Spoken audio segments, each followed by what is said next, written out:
I am the destroyer of microphones tonight, apparently. I'm an actor, voice actor in Los Angeles. I've also do web production. I've directed, co-created, written a bunch of web series beginning back in 2009 with a project called There Will Be Brawl, and then moved on, did some sketch work for a number of years, just web sketches, with a couple different groups. Directed and created a series called School of Thrones, which Marisha helped produce as well.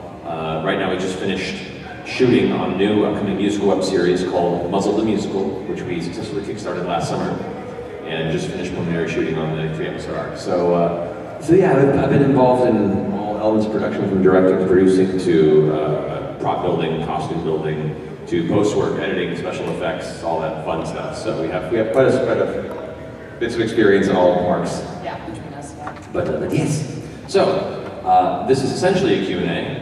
But let's just start off with some general overview thoughts about the web as a medium for film and other sorts of project release. Yeah, I find we knock out some of the basics and answer people's questions. Yeah. So when the web first began in the ancient days, there was no video. That was out there. It was all streamed real player, awful forum links. It was terrifying. This wonderful place called YouTube suddenly appeared, and now anyone could upload any content that was now easily searchable and easily viewable by a whole new audience. And when it began, there was a very slow, adopting process for filmmakers to start putting stuff on there, but it really began to become a method of circumventing the classic entertainment structure of having to go through a big company, having to go through a major major motion picture company umbrella, get to go through approvals and budgeting all that stuff to get a project finished. You now have the capability that if you wanted to do the effort yourself to create whatever you had the means to do so, put it up online and help it find an audience directly. And that kind of opened all these new special doors. For one, it allowed people who had a really good creative vision on a budget to just make work and not hope one day it'll get made. It also allowed a lot of people to forcefully learn a bunch of different skill sets, because you have to wear many hats when you're working on a production of that small of a scale. It definitely helps to have your hands at least experience in dabbling in all elements of production, because you never know when someone has to fill that role on set. Yeah, so and the web is very communicative.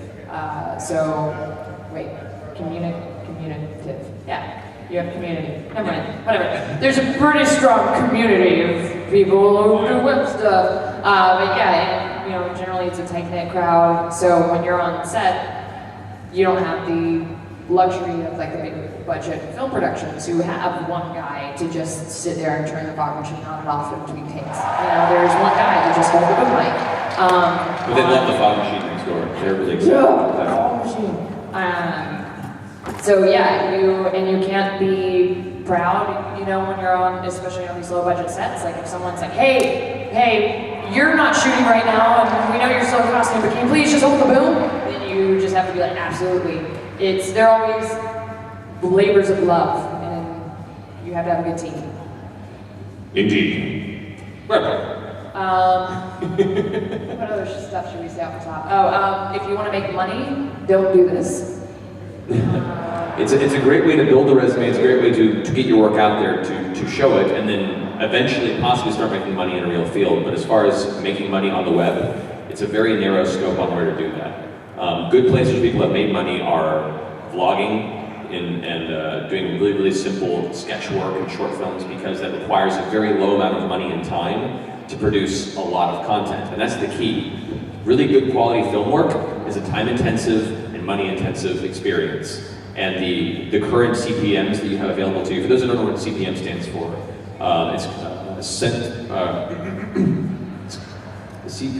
there we go. What does CPM stand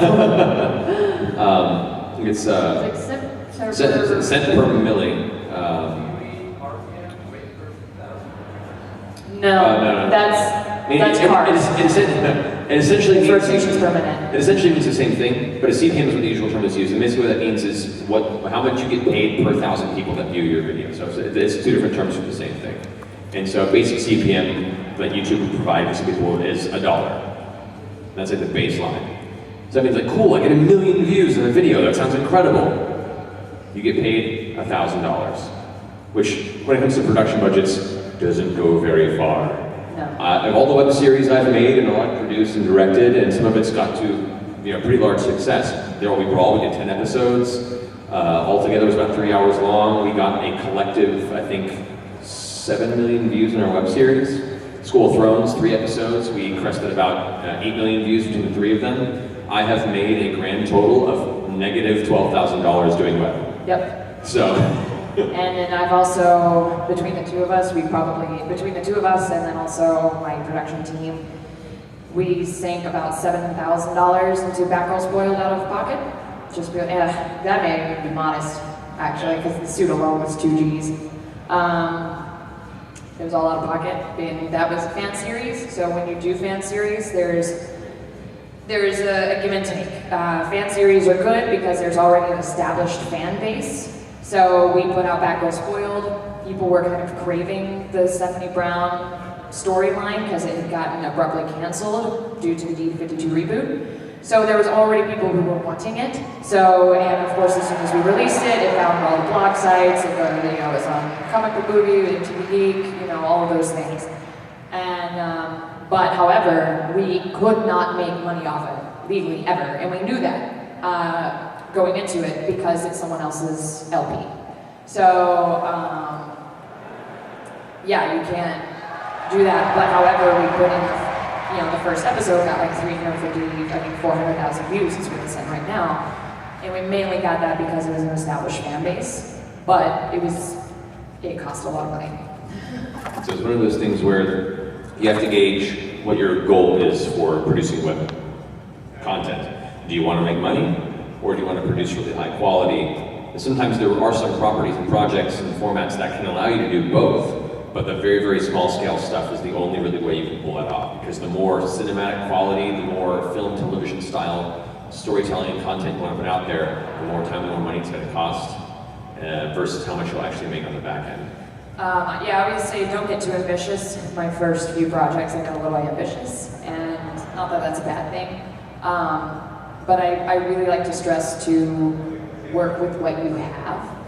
If you have a friend who owns a bar in your town, be like, hey man, I just want to shoot something revolving around your bar location. Can I just use it for a night?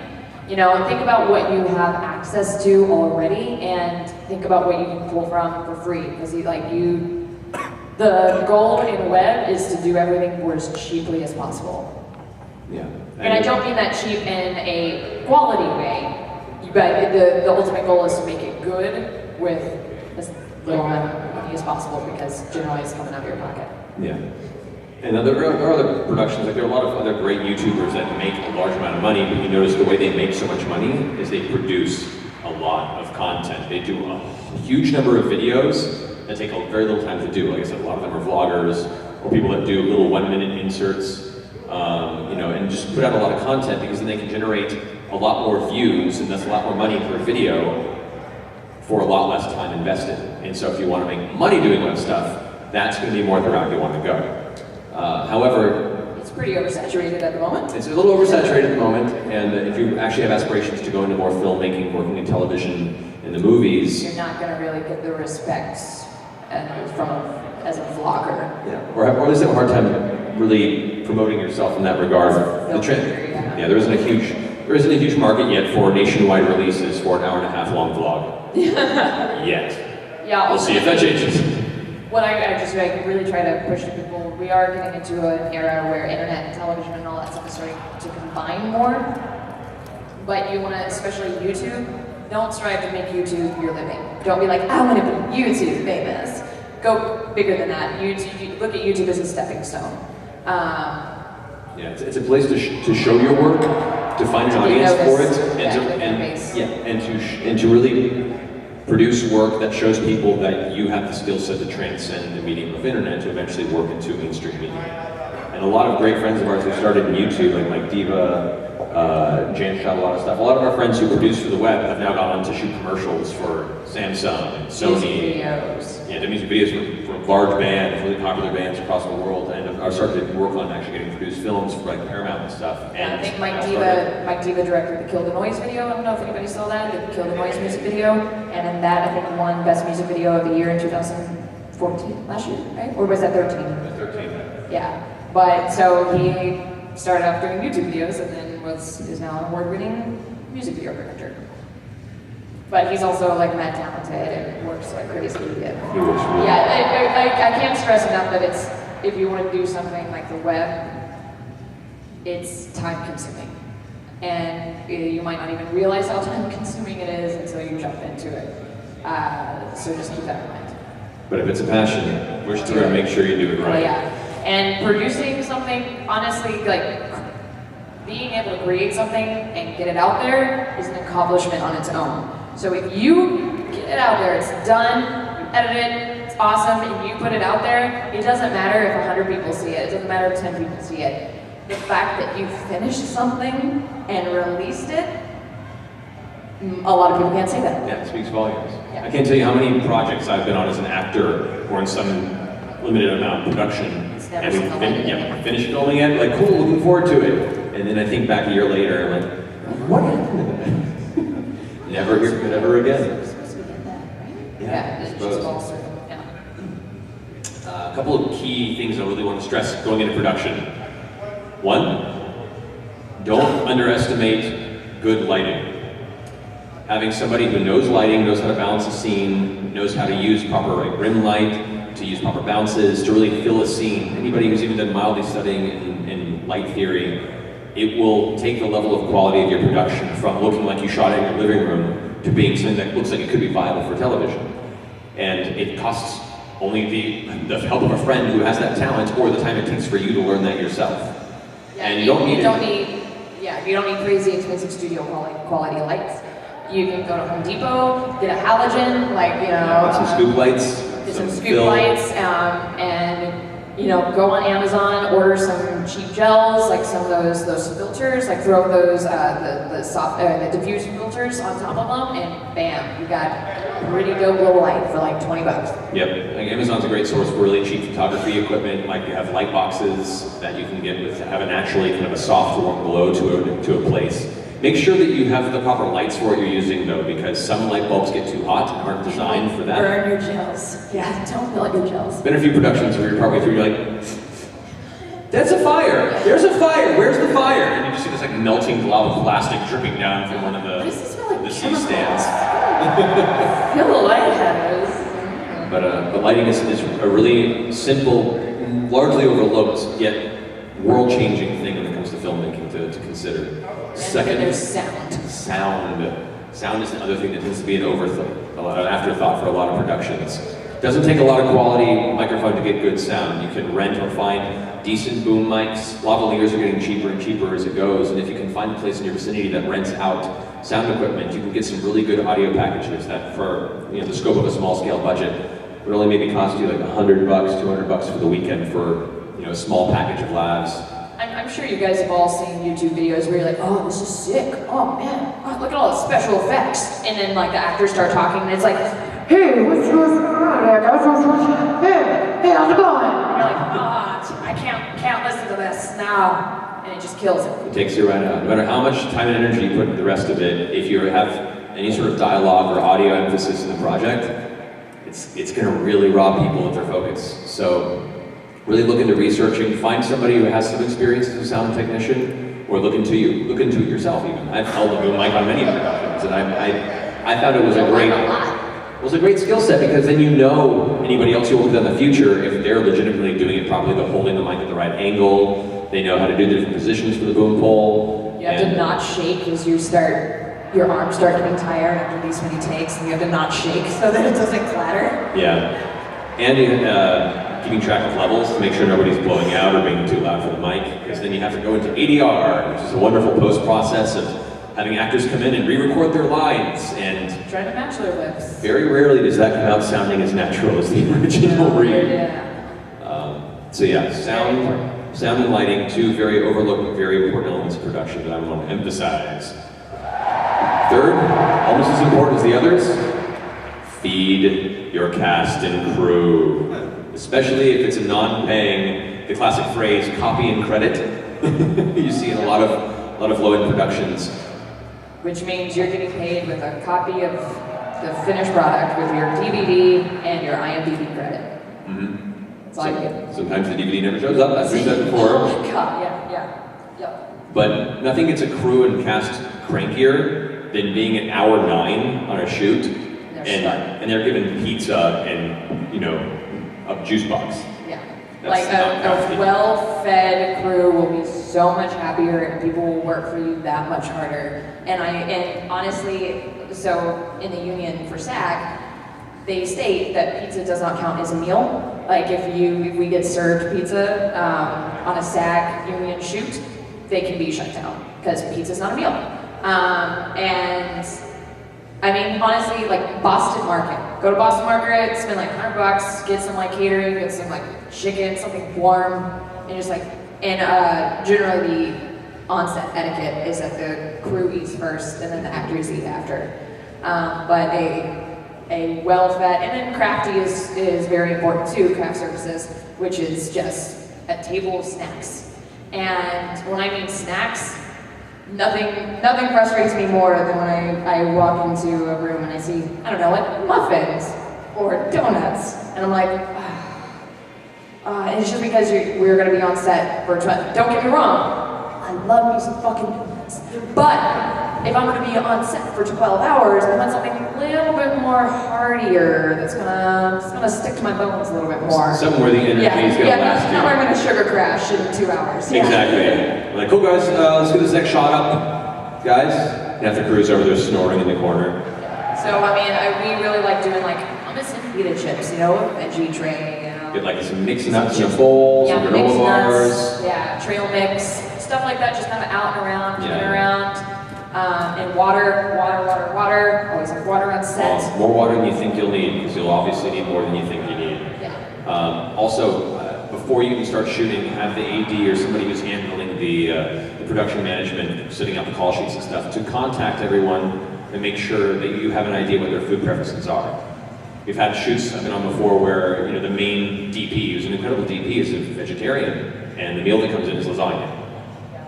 And what happens now? The person who's responsible for making this thing look good now has to go hungry for the rest of the shoot, or somebody has to scramble to go spend more money than the food budget allowed to go get them something at a nearby restaurant, and it just causes a negative energy and a bad, you know, mix with the cast and crew at that point. Like, it's just, a lot of these problems can be ironed out with a little bit of forethought. So definitely contact your main cast and crew before shooting and see what their eating habits are, and make sure they can and cannot eat certain things, so you can cater to that with what food you order.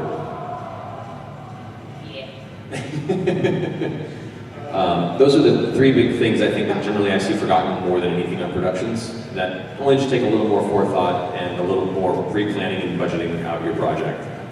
But yeah, the more pre-planning you do, the more money you're going to save in the long run. You know, the more, I mean, honestly too, some of the best sets I've been on is when people have hired, like producers have hired their moms to come in and just cook for us all day. You know, if your mom is down, you go, your mom, and she's like, oh honey, I am just so proud. What can I do to help you? Be like, Mom, I need some casseroles, like, stat. And be like, and honestly, sometimes, like, every set that I've been on where it's like someone's mom cooking, the entire crew's like, oh, your mom's cooking? Oh, fuck yeah, hell yeah. Maybe line some chicken and rice. Yeah, bring that in. Some dumplings.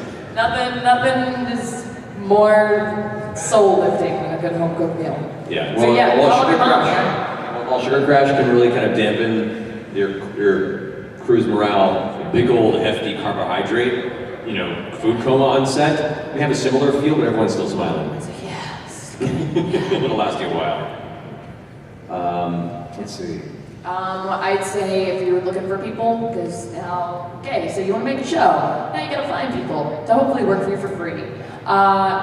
Local colleges, find film students. They're desperate. They'll work for you. Because we were desperate. Because we were desperate, yeah. Well, this is all coming from experience. When I say they're desperate, it's because I've been there. Sometimes we still are.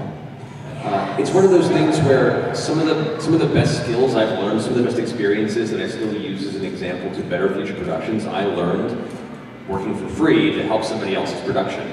Not only does it build like a sense of camaraderie, and you learn great skills that normally are kind of out of your comfort zone, but you don't know how many of those students might end up 3-4 years from now blowing up in their own career.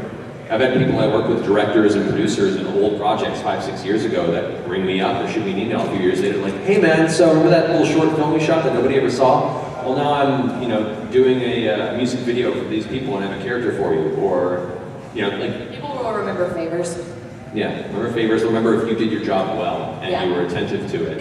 And more often than not, the good productions in LA that we end up working with end up hiring like the same, like Jan Michaels, gets hired on as DP for almost every web series in LA because he's great to work with, he knows his shit, and super chill. Super chill.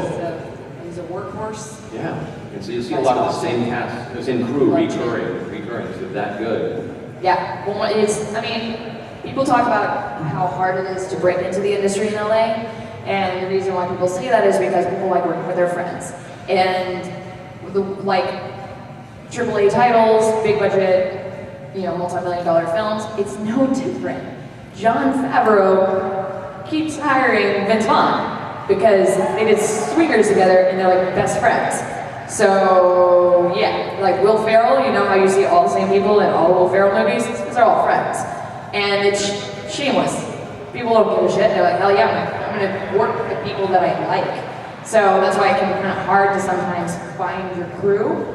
But once again, we do it. If you've proven that you've done your job, and a big part of it is because you'll find a lot of people who aren't good at their jobs, who are super flaky, and it's going to take a while to maybe really find your solid team.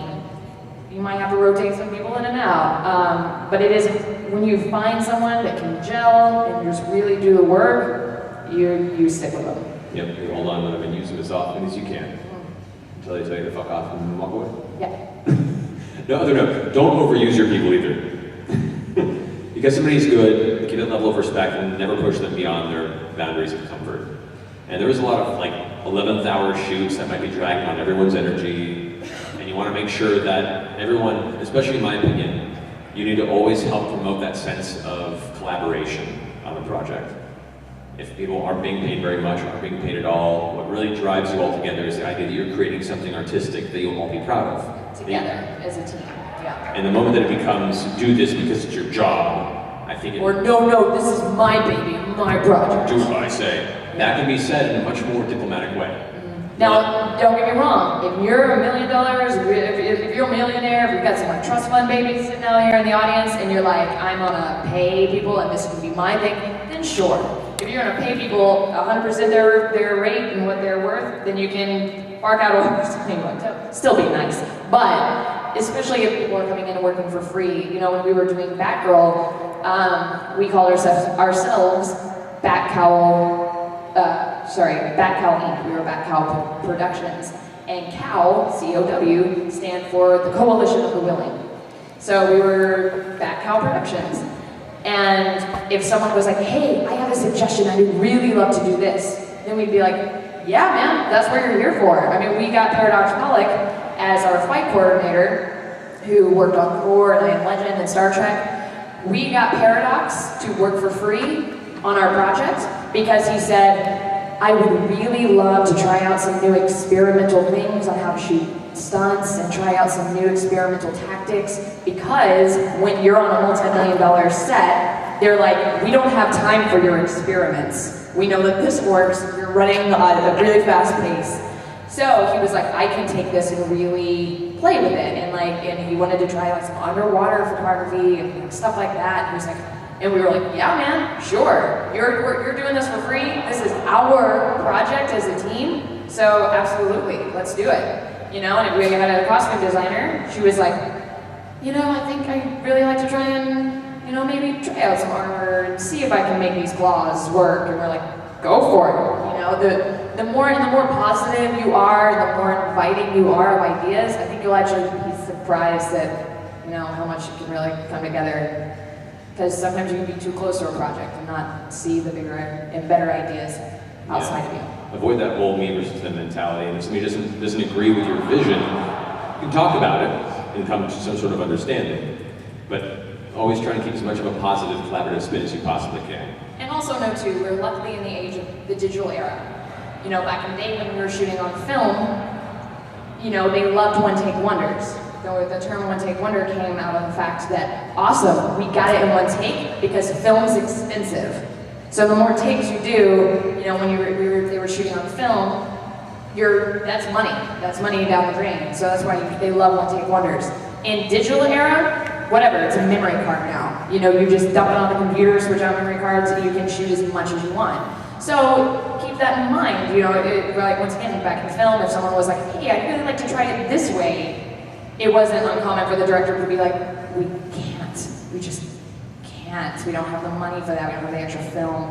But here, if someone's like, hey, I'd like to try this, and even if you're like, no, that's gonna work, but fuck it, might as well let them do it, because who's it hurting anyway, really? Yeah. You know? The internet still, while the loop is closing a little bit because it is merging with other forms of media, the YouTube space and the internet space is still holding on to that Wild West feeling, where it is a place to kind of discover and try things out and meet people to do weird things that no one's really tried before. So embrace that sense of discovery and experimentation and find other like-minded people to do it. Fail hard. Yeah, you learn so much from failing, far more than you do from succeeding. Don't be afraid to fail, guys. It's awesome. Sucks in the moment, but man, is it cool in hindsight. Yay! Yeah. Oh, slowly, reluctantly growing. That was adorable. Well, cool. I figure that's a good kind of open playing field there. We'll go ahead and open up to Q&A questions. If you have a question, you're welcome to step up here to this microphone so everyone can hear you. Or you can project really loudly. Or you can project very loudly, whichever you prefer. I'm good. All right. Oh, yeah, you're good. You emphasize how difficult it is on the web just to make money on the web.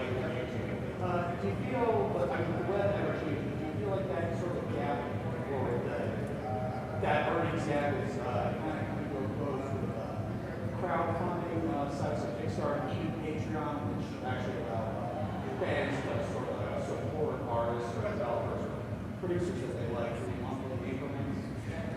I think it's definitely changing. I don't think it's going to be any sort of new renovation, because if you look at a lot of the Patreon accounts, and not all of them, but a lot of the people that succeed at Kickstarter are people that already had an existing following in YouTube and other elements of the web, whether it be webcomics or online video content or other major mainstream projects they created. I think we're going to move towards that direction. It may not be as fast as much a lot of us would like, per se. So it's hard to get, it's really, I learned a lot doing a Kickstarter last year. It's really hard to get people, no matter how much they love you, to trustingly give you money blindly and not expect a return for the next year. It's a humbling place to ask. And it was I fought tooth and nail with the idea of running a Kickstarter, because I was like, I don't want to ask people that I like and that like me, that we have like a good fan, communication with. I don't want to ask them for their money straight up.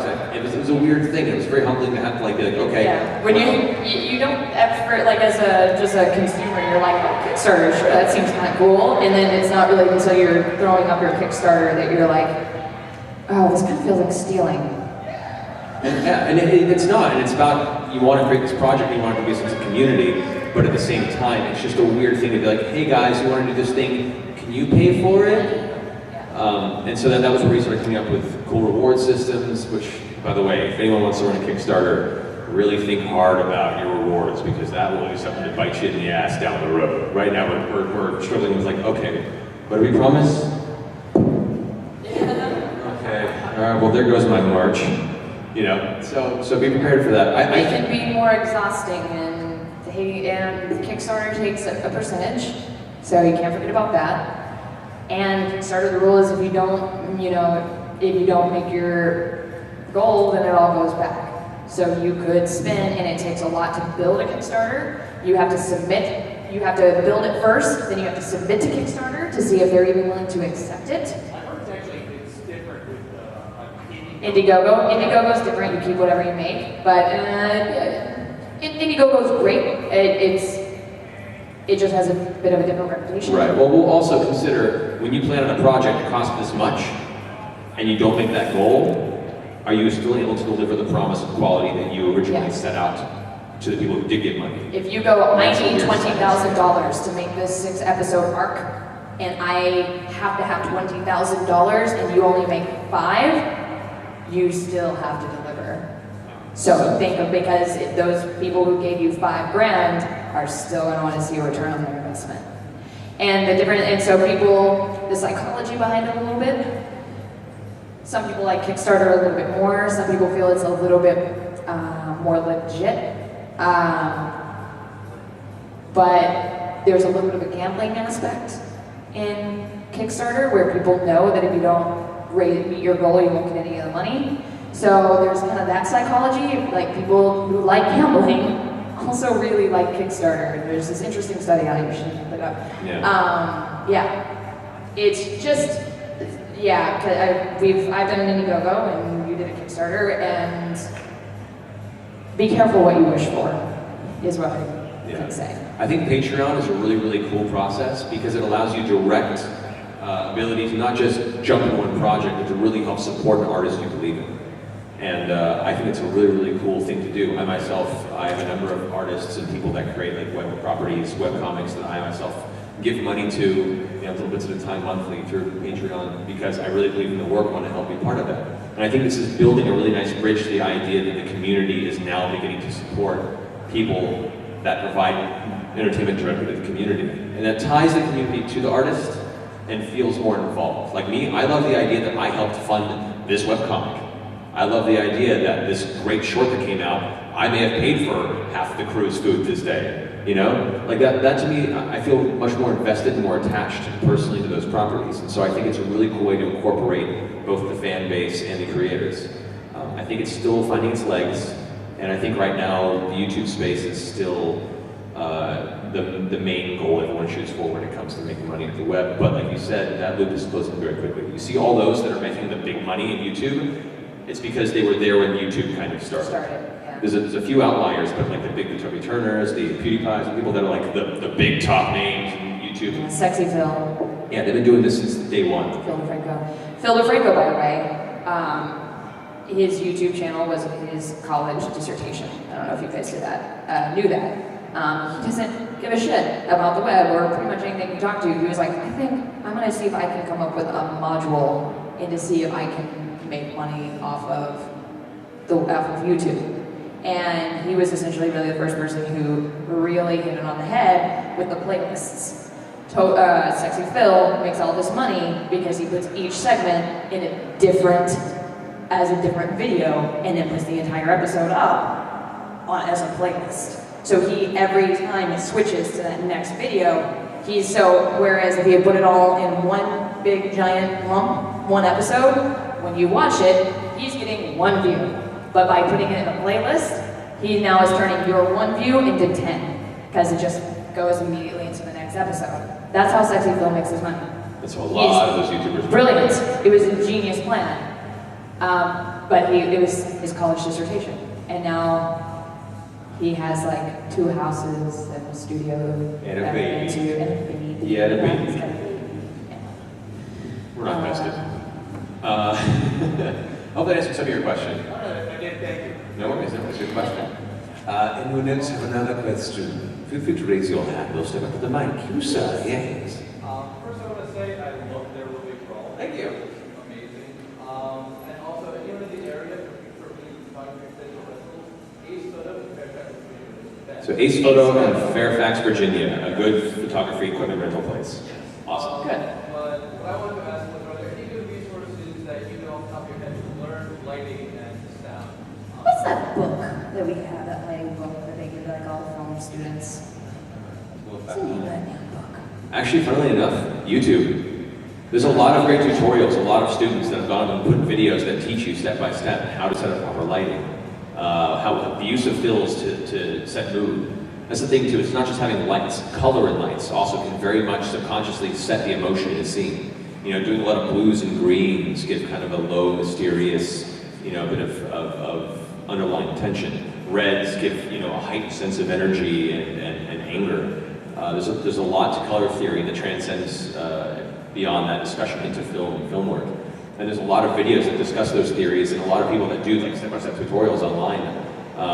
And you can do searches on Google for people that do breakdowns as well. But the best way is to get your hands on it. And a lot of that is doing college courses. Even if you don't plan to go for a degree, you can find some good film classes at local colleges that teach you those basics as well. And so that's a really, really great resource there. whenever she finds a book that she's remembering. Honestly, what you can do too is like, you can always go to the local film colleges, because at least I know. That's what I just said.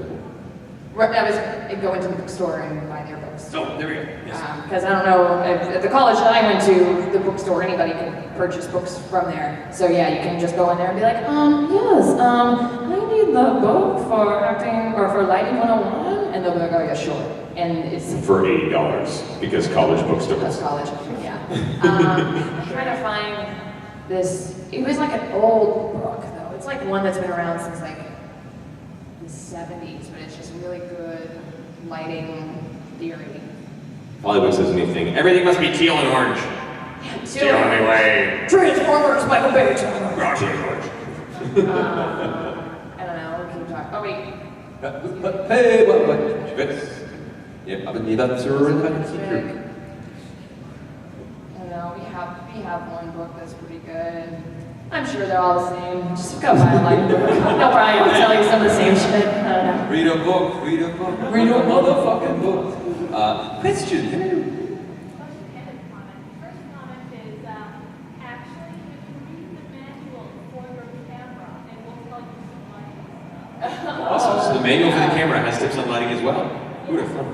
That's awesome. Always read the manual for the students. Yes, Yeah. that's a very Good good call. point. Secondly, I wanted to say, I enjoy this. I have no idea who people are. I didn't use channel because when I saw production for web, I thought, oh, I'm a web design student. Oh. About putting content on the web and not to post it. Oh, I apologize if that was a misunderstanding on the parents' side.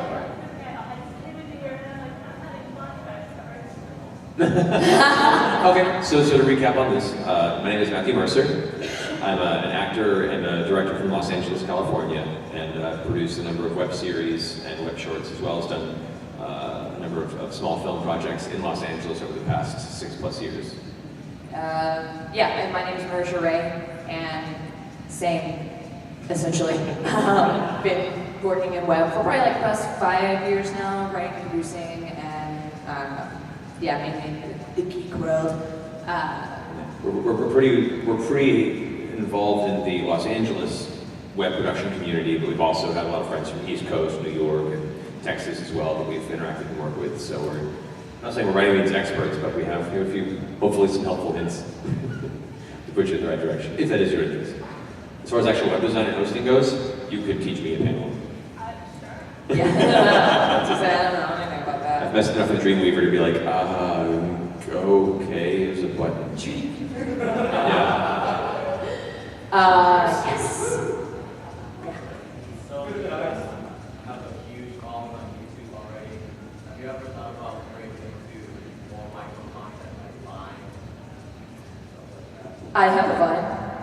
I don't really, post too much on. Oh, Marisha_Ray. Same as my Twitter. If you guys want to follow me on Twitter, Marisha_Ray. Cause I'm a bitch, I am Marisha Ray. Put a dumb underscore in it. What a weird politician in Europe. Yeah, he's a politician in Europe, yeah. I would say, okay, No, go ahead. I think Vine's a really cool tool for sharing videos, like the friends and stuff. The shortened 6-second format, I think, is an interesting theory that worked really well when 5-second films, which is a great web series, did it really cleverly.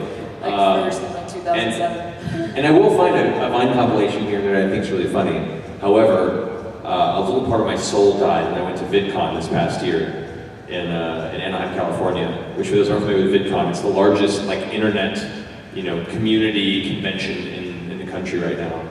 And I'm walking down the street, and there's this literal sea of 13-year-old girls around me, like trying hipsters. to wade through. 13-year-old hipsters. And all of a sudden, out of nowhere, they all just break into a Beatles concert, screaming like tears. I'm like, holy shit, what's going on? What's happening? And this one girl turns back with mascara in her face and gives me this shittiest little entitled bitch face when we're sitting and goes, oh my god, it's the Vine Brothers! What's wrong with you? What's the Vine Brothers? And that's when I discovered Vine stars Oh my and God, then died he's a a little Vine star. inside. Yeah, we heard Vine star so many times. Oh my God, he's famous on Vine. We were like, what? Which is cool. Good for them in a way. But to me, it seems to undermine the artistic aspects of, filmmakers that go in a little more traditional terms, like longer than 6 seconds. I think it's a really cool short form format for doing fun ideas and sketches and things like that. But then you meet some of these, really popular 7-year-old kids who are super, and I've met a few of them at that event that were just so Tight little douchebags. like proto beavers ready to just explode and set the world on them. So don't become that, please. Yeah, once again, it's fun to use it, like a lot of the voice actors, and a lot of people use it as like just to do little dumb stuff. But same thing. Like don't strive to be a YouTube star. Don't strive to be a Vine star. Go bigger.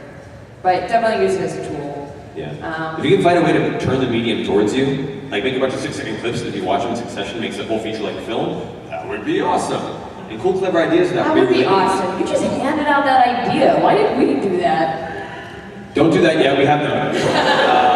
But this really cute, clever, I think it's a really cool space that hasn't been utilized properly yet, and the way that it's been used right now makes my heart hurt a little, but I think in time maybe it'll find its way. Kind of like how Twitter first came out, I was like, 126 characters, that's dumb, no one's gonna use that.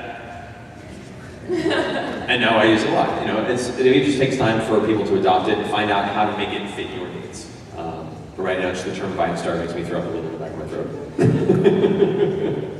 Yes, you're a friend. You've had your hand up a lot. And then you don't worry, something good too. And then you have one too. First, love the Bat in the Sun videos. You guys are great. Oh, thank you. And second, kind of building on her comments. Let's say you've got actors, you've got writers, you've got the production crew. But you have no idea how the internet or web building or video formatting or any of that technical computer side works. What should you do? Find people like her to join your team. Make a friend. Yeah, This is what Ricardo is saying about finding your people. I don't know how to do that shit either. I don't know how to edit. I know how to upload stuff to YouTube. Look at that, mid-panel networking. See, look at that. Oh, Bam. it's that easy. See? Bam. But no, it's an interesting point. Like when I first did my first web series, I was directing it, co-writing it, and doing prop work and costume creation as well as set design, buying crafty. You end up wearing a lot of hats for your early productions. It nearly killed me. I threw up my back from editing. But I taught myself how to edit. There's a great website called lynda.com, lynda.com, and you just sign up for a monthly fee, and you have a whole bunch of really, really comprehensive video tutorials on all sorts of kinds of software. And so I taught myself how to edit on Adobe Premiere, in After Effects. I learned everything I knew about video editing in like a comprehensive week-long focused intensive I just did on my home computer. And I edited my whole web series together. And that knowledge has spread out to so many other programs since. So you can either go ahead and learn that stuff yourself if you have the free time and want to, hole up and not get sun for a while, or find somebody who's passionate about it. And can help you fill that gap in your production schedule.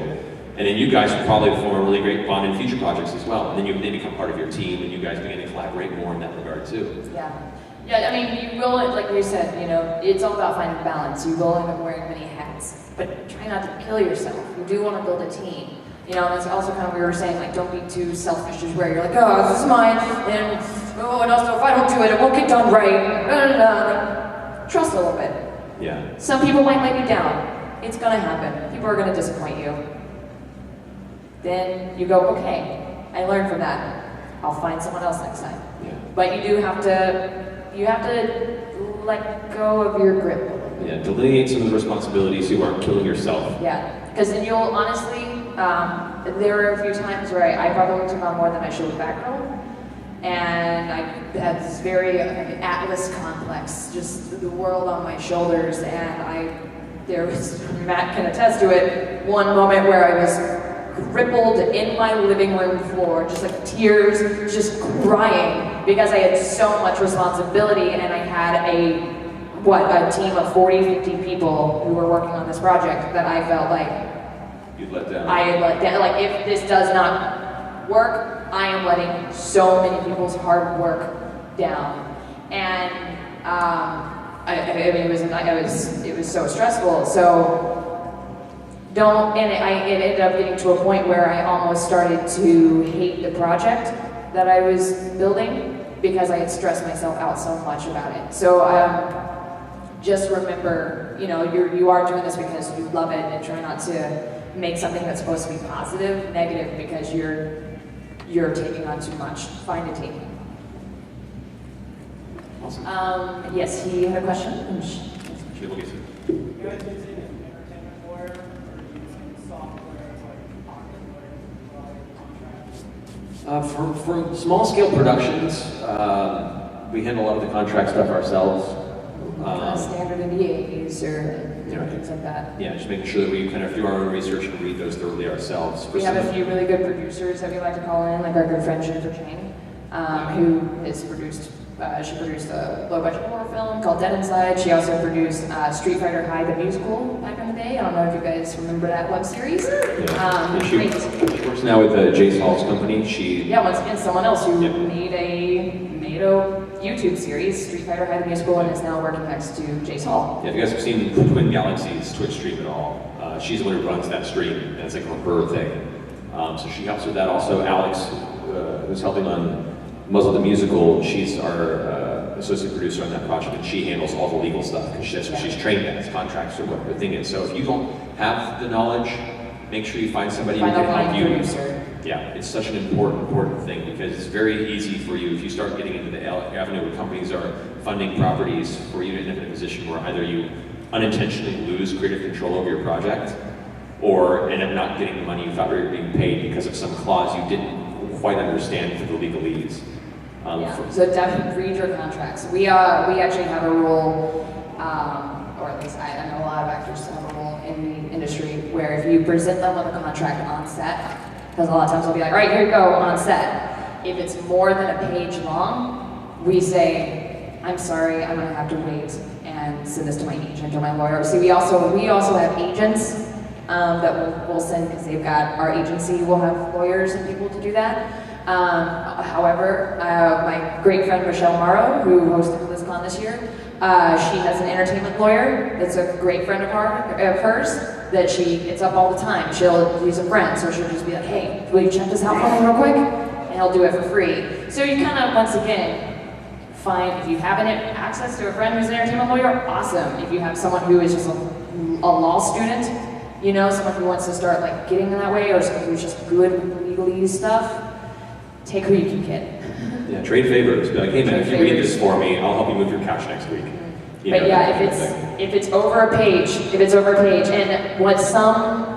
we've been on set where some people will go and they'll just print out the standard, the standard, agreement contract or whatever, and they found it on Google, and they print it out and they want to try and make you sign it. And then you start looking at it and you realize that this is a contract that was built for multi-million-dollar films.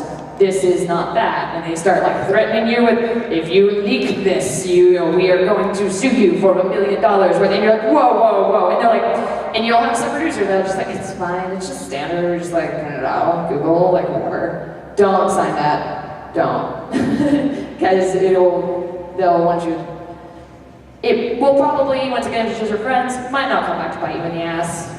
But on that off chance that it does. So once again, if it's a page long, you can read it. Standard NDA. NDAs are fine. Those are non-disclosure agreements, which basically just states, hey, this is a secret, and you're not allowed to tell anybody about it until it's done.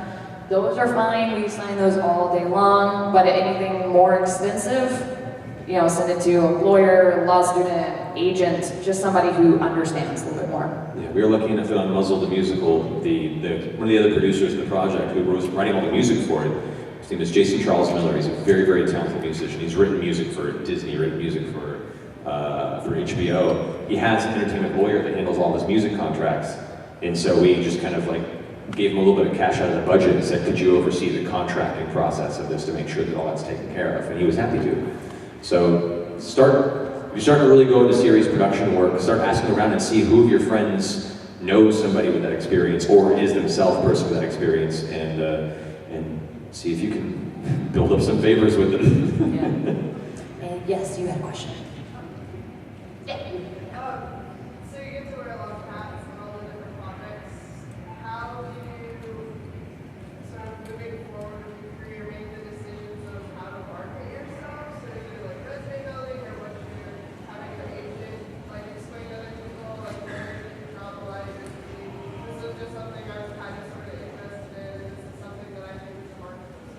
Excellent question. Oh, for anyone who couldn't hear that, she said, you know, you wear many hats in a production. How do you start marketing yourself in a specific field? I'm kind of assuming what you're saying. When you are on sets, if you are pulling those favors, if you want to start working towards sound, to being a sound designer, then be like, hey, is it okay if I hold the boom? You know, if you want to start working as a DP, be like, hey, can I be the camera op? And start focusing, and you will wear several hats, but just kind of start focusing a little bit more on what you want to do. You know, if you want to direct, AD, second AD. Be a PA first. A lot of PA, you know, you go from PA, then you'll be a second AD, and then you'll be an AD, and then you can direct. You know, so... For those who don't know what those are, PA is a production assistant to a second assistant director to assistant director to eventually director. Yes. So yeah, there's always like prerequisites. You know, same thing for acting. If you want to be an actor, you're going to start by doing background work. Just what you're going to start doing. You know, so kind of start feeling your prerequisites. You know, when we start talking about wearing many hats, a lot of times that's going to be like, if you might have to hold a boom mic, and that's fine. And you'll get a boom operator cred. Awesome. That might not help you in the long run, but it will make you look very well-rounded and well-versed. And if people know, oh, cool, she's a camera, we're hiring her as a camera operator this time. But we know she can also hold a boom mic, so that's great if we have like a sound guy get sick or something like that, we need to hop her in real quick. It's all gonna make you look more desirable. The more you know how to do, the more people are gonna want you on set. Yeah. Also, working really hard to do the best you possibly can do, people will remember that and bring you on other productions. If certain members of the crew have their own equipment to come along with it, that's also a huge plus. I've had a number of sound operators that I hired not just because they were good, but because they brought their own boom mic, their own sound module or Zoom, and that they handled all that process their own with like additional labs, and they were just the one-man sound machine that ran the whole production, and they were great. And I've used them on every production since. Jan, who I was mentioning earlier, his name is Jan Michael Lasada. He's a great DP out in LA who works on a ton of projects. He still does, his rule is he does one project a month for free. It's a passion project. He'll help people out because he wants to be involved in the community and really help out that way. And there's some people this is that a can't guy afford whose that. day rate is like not under 2 Gs. Yeah, That's where his he's day rate. really talented. But And he'll still do one project for you. Yep, because he loves the community and loves being part of that. But he also comes with his own, his own glass set of lenses, his own equipment, his own, Steadicam set that he's accrued throughout the years. So now that makes him a much more cost-worthy character to bring on set because he not only lowers, rental costs, but it's equipment that he's very familiar with. So, and if you want to go into lighting and lighting sets, then having your own RE kits and your own gel sets and bring your own C-stands and apple boxes and stuff that should certainly be helpful on the set. The more of that equipment that you have available, that's the better, the more of a boom that you want for production going forward. And as far as like finding managers, someone to represent you, what are you looking into going into? Just curious. Which side? Okay. Okay.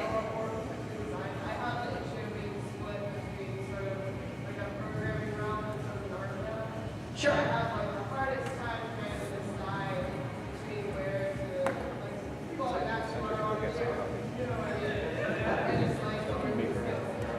That's great. Keep fleshing it out.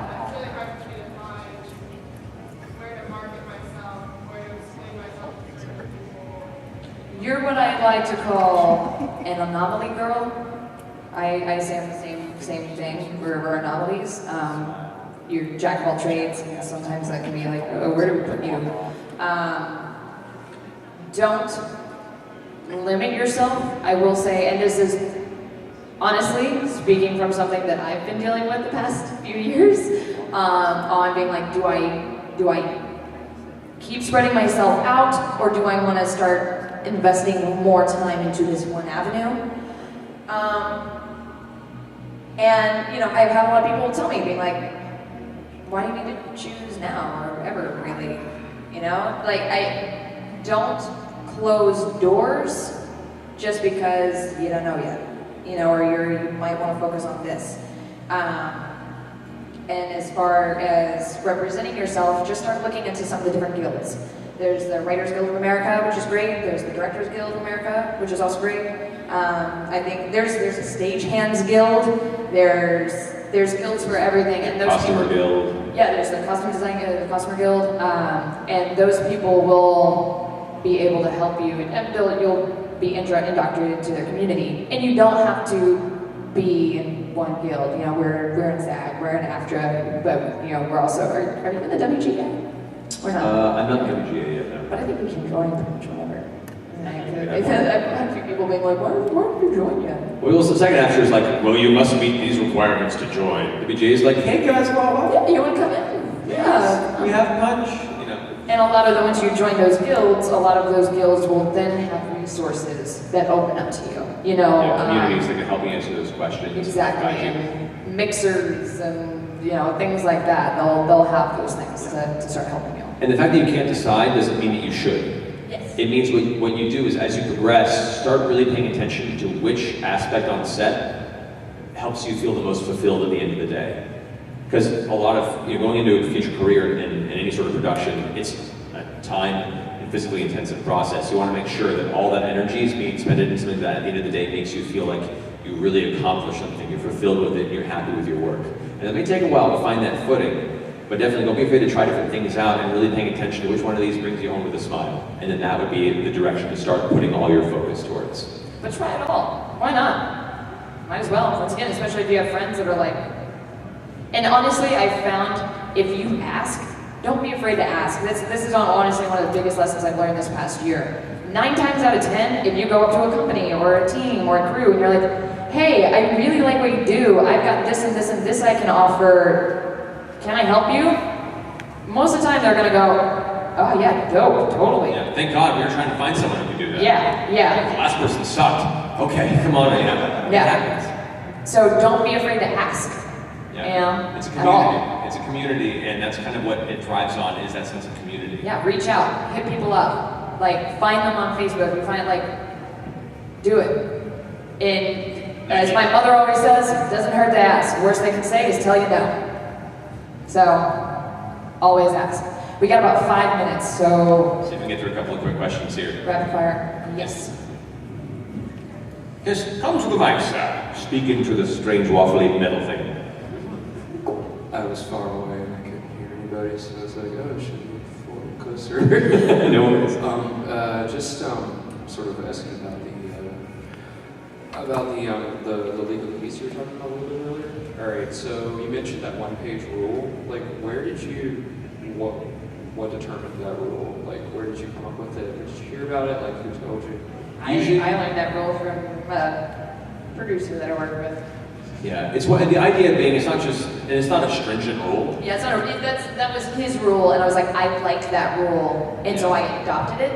And it was a good tip. It's not like, oh, rule. Yeah, it's hard for them to tie up a concept in legalese within only a page. And a page you can sit and read and analyze within a good 10, 15-minute period. It doesn't use up much of your time. Right. Exactly. You can sit there. You can read through it. The longer it is, the shiftier it comes Exactly. across. If they throw down a 5-10 page contract and they're like, oh, then don't. That's going to take Then time. it becomes as bad as the Apple terms of agreement. Yeah, exactly. You go through and actually read them, which I have done, and it starts to get kind of hairy. And Yeah, stuff you're saying. especially NDAs, non-disclosure agreements.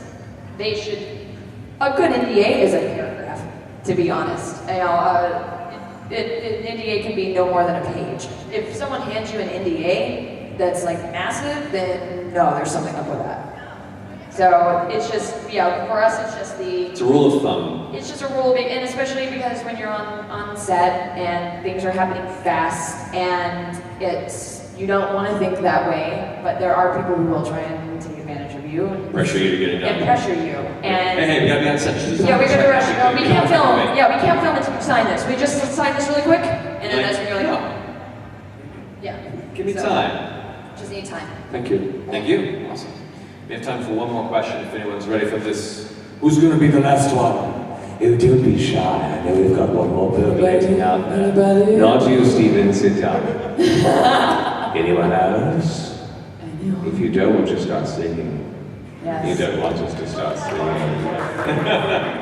No. Did you have a question, sir? Did you hold? No? Nobody? Good. You You have a question? sunshine. All right, final question. That's okay. Wait, what? Did you have a question? Yes, this is web creation. Yeah. Oh, that was her question. Is this web creation? Yes, this is the web creation panel. And shortly, this It will will not have be. been. This will have been creation the panel. web. In fact, as our last question, this was The web creation panel. Thank you all for coming and listening to us ramble for a while. I hope it was informative for those who came here for web development or not. Yeah, you can follow, once again, you can follow us on Twitter. You can always hit us up and us if you have any questions. Yeah. I'm Marisha_Ray. I'm Matthew Mercer. We have a lot of cool productions and projects coming up soon. Don't be afraid to throw your productions at us through Twitter so we can take a look at it. Feedback both ways is always welcome.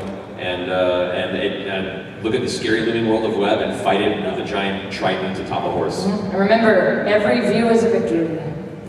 And even if you have a troll on there, still a victory because they still watched it. Those Yep. dumb Every bastards. troll YouTube comment is a victory. Every trolling YouTube comment is victory because they had to take the time to shit on them. You're like, I'm glad you think I'm that important. So thank you, Awesome, trolls. guys.